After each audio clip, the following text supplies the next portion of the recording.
wanted to get to some stuff right on Fool Us. Oh, so yeah, there was a fooler, Emily Robinson Hardy. Yeah. Emily Robinson Hardy. Basically, there's a trick in magic called ACAAN. Mm-hmm. A card at any number. ACAAN. Any card at any number. Mm-hmm. And any magician who does this tells you what's important before they do it. Mm-hmm. And they do this to make you, the layperson, care about this arbitrary trick. Mm-hmm. And I laugh because that's the only way I've ever seen it performed. And I believe, as someone who's newer to magic, the reason why is every card trick is ACAAN to the person watching. If you're not into magic, there's no difference between finding a card impossibly versus finding a card impossibly. Right. So it's like mentalists who open their show by saying, okay, you wrote something on a piece of paper, you went to see Love last night, you had lunch at the Tropicana, and now you're here. Yeah. And then they do other tricks, and you go, and then they beat you at tic-tac-toe. What other trick is there going to be? Or I knew a magician who opened his show by saying, name any card, and he reached in his pocket and pulled it out. Yeah. You're done. Good night. Oh, you can control any card. We already know that. We're done. Yeah. So it's hard to make it different, but yes. Yes. Yeah. So. So this person came on Fool Us, mm-hmm. and they used a jumbo deck, mm-hmm. which to people at home means a larger deck of cards, mm-hmm. which to people at home means cool. Yeah. But means the magicians, they don't make a lot of gimmicked or fucked with jumbo decks. And the ones they do are very obvious, like you spot it and stuff. Right. But you can't do sleight of hand. You can't palm them. Yeah. It's hard to hold a break. If you do hold the break, it's obvious. Yeah. So there's all these things you can't do. Mm-hmm. And this person just has the deck of jumbo cards sitting there, shows them shuffle, turns them over. They name a card, they name a number, counts it down, boom, nails it. Yeah. Okay, so when... they name a card, someone else names a number, and the audience member names the number. Yeah. The audience member names the card. Yeah. Then the card is at that number. Right there. No shuffling, no touching the deck. Right. Just an impossible coincidence. Completely impossible. Now, when Danny D. Ortiz was on Fool Us, mm-hmm. I got a lot of calls from friends going, holy shit. Yeah. That's really good. As I said, Lawrence O'Donnell Jr. wrote to me and said, what the fuck just happened? Right. One of the most amazing things I've ever seen. The only calls I got on this one were from magicians. Mm-hmm. Magicians want to know what the fuck. And they want to know, basically, there's a rule on Fool Us, and basically they said, did they loosen up the rules on Fool Us? Did they change the rules of Fool Us, and no one told us? Was basically the premise of each magician reaching out to me. Mm-hmm. And I said, they did not. And those people were furious. But, And they're furious because they don't know how it's done. That's right. The only way they can think to do it is a way that violates the basic rules of Fool Us. That's right. Yeah. And this is Emily who? This is what was... Robinson Hardy. Mm. She's from England. And I believe... episode? It was on the latest episode. Mm. And I believe... well, there's a gentleman who likes to mess with you guys from England. And he often finds good actors, usually women actors. Almost always young, attractive women. Yeah. One of the people he worked with was the Van Harken twins, which we loved. And so it's fun because I believe if you taught this trick to a magician, they would perform in a way that would maybe help out other magicians. Just haphazardly, just out of life experience, just the way magicians all learn how to talk tricks. Right. But there's something fascinating about teaching someone who typically doesn't perform impossible tricks that fuck with magicians. They don't know that they're messing with magicians. No. They don't know that they're closing doors. And they also don't telegraph. Yeah. They're just doing the script that they learn. Yeah. So it's a fascinating thing to have this.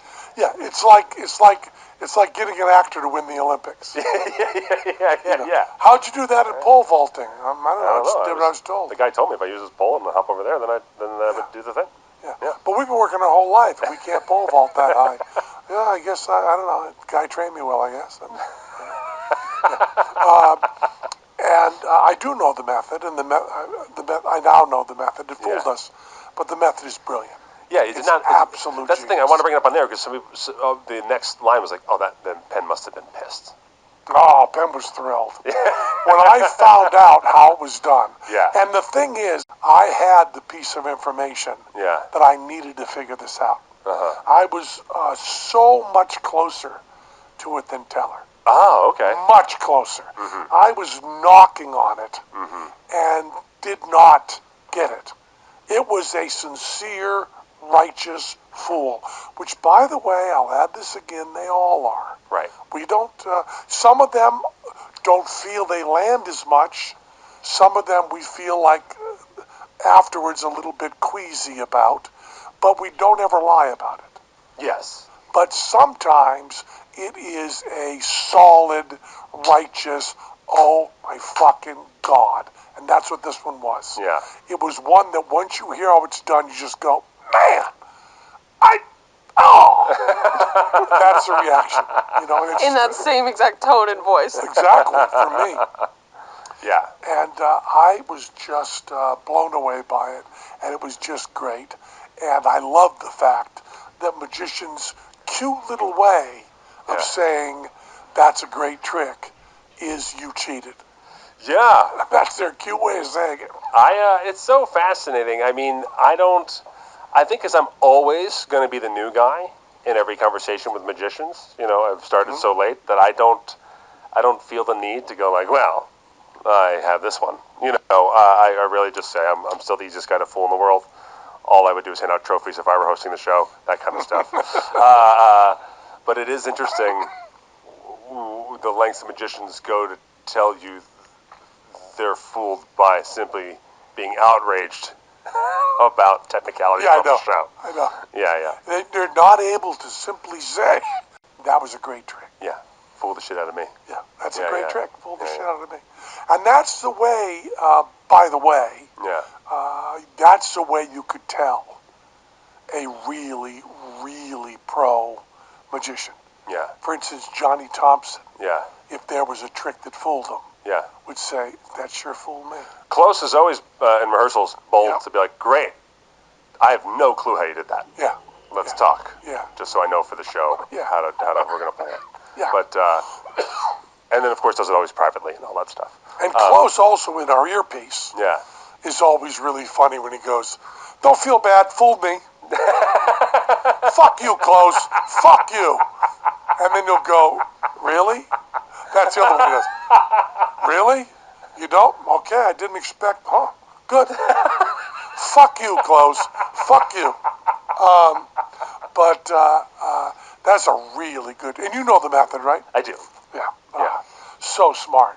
Yeah. So crazy smart. Yeah. And again, by the way, not even an edge call follows the rules perfectly. No, that's the thing. That's the reason why I know is because I've been following this guy, and he casts different people and keeps changing his tactics, and coming up with them with the performers, and it's a really fascinating. There are some people that are very driven by this show specifically, and he is one of them. So yes, I'm only aware of it because I've been following his trajectory and tactics across multiple seasons. Yeah, well, there's Helen. Yeah. There's Hondro. Yeah. There's Paul Gertner. Yes. And this guy's behind the scenes, but he's the same vibe. Yeah. I don't know, how many times he fooled us? Well, see, you have Rebecca Herrera, who went 1 for 2 on you. You got the Van Hargen twins, so that's a fooler. There's a girl's name I'm forgetting who you busted. She had the prediction on the soles of her feet. Yeah, there must be 3 or 4 he's fooled us. Yeah. You know, this year, we're doing a different thing, and then we're doing a bit with Hondro. Yes. Yeah. Which would be really fun. I have a very interesting question. I hope so. I know. So, I'm so sorry, but as your Gen Z child, I am very active on Reddit, which means that I'm very active in the r/foolus. They love me over there. So, who can blame them, Mox? I have a very interesting question that someone asked on here. Do you believe that if someone invents this trick, say, because I'm using my own trick as an example, someone else invented my trick and I tweaked it to fool you, do you think that There's one particular flash of the card that fooled us, Yeah. Do you think that the credit, quote unquote, of the fool goes to the person that made the trick or the performer? It has to be both. It has to be both. The guy that we just had on at the show the other night. Is there seriously people on Reddit who don't think it's both? there's a lot of misogynists who do not like that. Typically, the so people. You think the performer has nothing to do with it? I know. There's a lot of misogynists on Reddit. Surprise. You know how many magic books read it where they write tricks down that they never fucking did at all?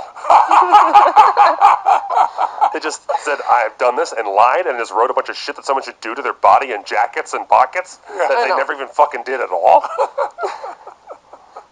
Dickheads. So I was just curious of your opinion, because I believe that credit is, give credit where credit is due. The person who made the trick still matters, but if the performer does a shitty job, it can still be a shitty trick. I mean, this is not, this is one of the cases where magic is not special. Right. When the Birds do a version of Tambourine Man, you thought we were going to get through the whole show without a mention of Dylan, didn't you? The fact that Dylan wrote Tambourine Man is really, really important. Yeah. John Paul or George Martin?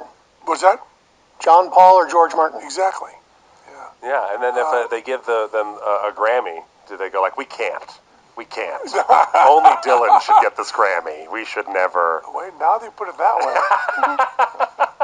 I think you just want Dylan to get more Grammys. The only way to judge a true meritocracy on the performance and invention of magic is to judge it through a game show on the CW.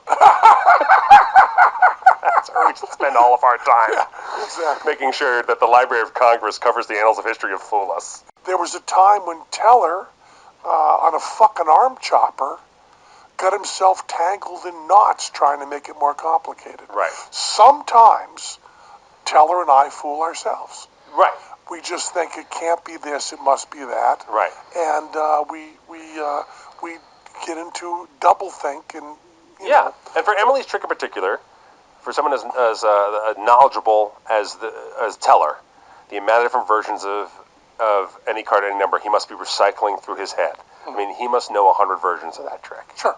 Well, and I know a few too. Fuck you. Sorry. And that also, I was so fucking close. Yeah. And couldn't nail it. Yeah. And because you go through that zillion ways you could possibly do it, and this is a brand new way to do it. Yeah. And this uses a technique that no one else has ever used. Right.